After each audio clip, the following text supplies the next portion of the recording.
Good morning, Vietnam. Thank you for inviting me to talk to you today. Let me introduce myself. So, my name is Mark Harrop. I'm a fashion technology enthusiast, and I've been involved in digital technology since the late 1970s. I'm the author of technology articles, reports, and numerous best practice process publications. I'm also the founder of the Which PLM Technology magazine and the Interline. It is no longer a matter of connecting a couple of technologies like it was when we started out in the mid-1980s and the late 1990s. Tools that were traditionally used. So you've got the iron scanner. Nowadays, we've gone from these very expensive machines to very cost-effective machines to scan materials. We then have the advanced 3D scanners that enable you, this is using CT scanners, where we can scan a full product like this shoe that you can see here and break it down into its component parts and explode them all. So in effect, we're getting a 3D specification. Then we have the 3D apparel engineering tools, or the authoring tools as we call them. The fidelity that we're getting is incredible. You know, it's lifelike, and these products now can go both upstream in development and downstream into e-commerce. Manufacturing processes that when you measure them with the material substrate, we can develop the CO2 impact measurements on a square meter of fabric. This is what we call a leap to the PC ecosystem look like. Now, often businesses try to implement DCP with a limited technology stack. What I mean by that, with limited technologies, they'll invest in a 3D authoring tool. They'll invest in a material scanner. They'll probably invest in physical hardware to build the physics of that particular fabric. But frankly, those are simply incapable of delivering the desired throughput and efficiencies that we desire today. And they're not thinking about the long-term goals of aligning themselves with the primary strategy that DPC offers. So let me just walk backwards a little bit here, sorry. I want to take a look now at some of the technologies that are involved in DPC today. So CAD systems, they come in multiple forms. We've got textiles, illustration systems like Adobe Illustrator. We've got knitting, weaving, and embroidery systems. We have scanners for bodies and feet and materials, trims, even components and accessories, all the way up to packaging scanners.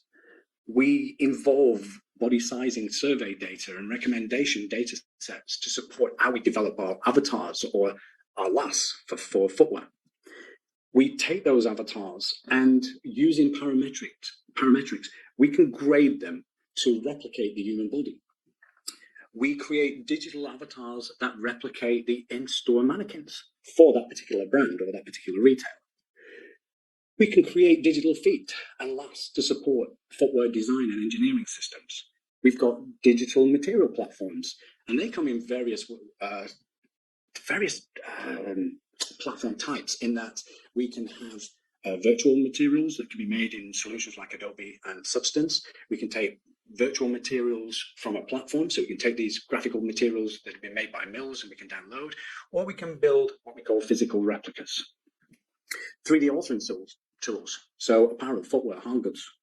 Now, one important message here is important to note that several of those 3D authoring tools only support one product category. So, for example, they may be great at footwear or apparel or hard goods, not necessarily everything. And in fact, I would say if somebody says we do everything, it's not true. Digital asset management. If you like, the vault, the library where we store all our digital images or assets, including renders stored in multiple files and different formats. We have computer-generated images that also work within the DPC ecosystem. And this is where we might take a 3D object, convert it into different colors, different materials, and then send it down to e-commerce or our stores to show them different colorways, not necessarily going into deep engineering.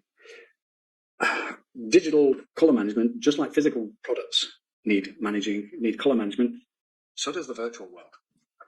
Rendering engines, this is where we take our 3D images and we render them in different qualities. So for design and development, maybe we'll have a low render. The images don't have to be so special and so beautiful.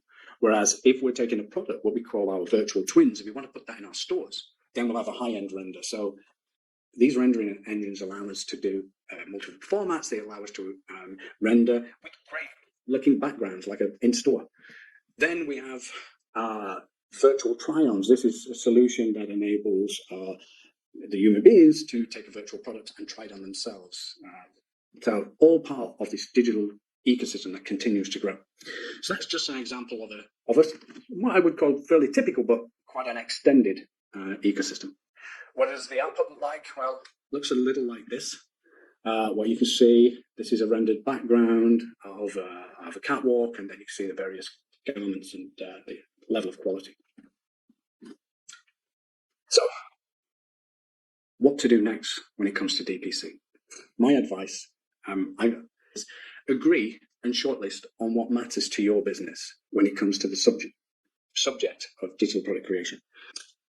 Build a project framework linked to each of your priorities and define a project team of internal and, in some cases, external experts, along with business analysts and IT related services. Now, in the past, it was all about buying pieces of hardware and software that operated within your own environment.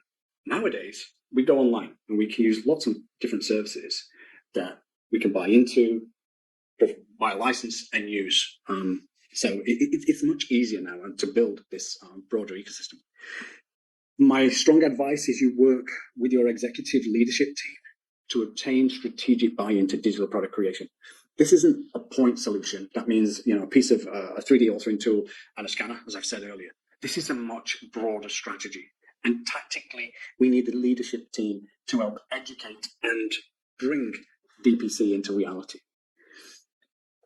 Also, don't try to do everything at once. Like I've said, define timelines for goals. What is it you want to do in year one? What do you want to do by year two? And ultimately, what do you want to do by a sort of 3 year and beyond? DCP is fairly complicated and it takes time to move. One advice I would give is act now. DPC is not new, as I've said. It's already 25 plus years old and is growing by the minute. Ultimately, it's coming. It's really here and it's necessary. So I would act now. Thank you very much for your time, your attention. I hope you found this informative.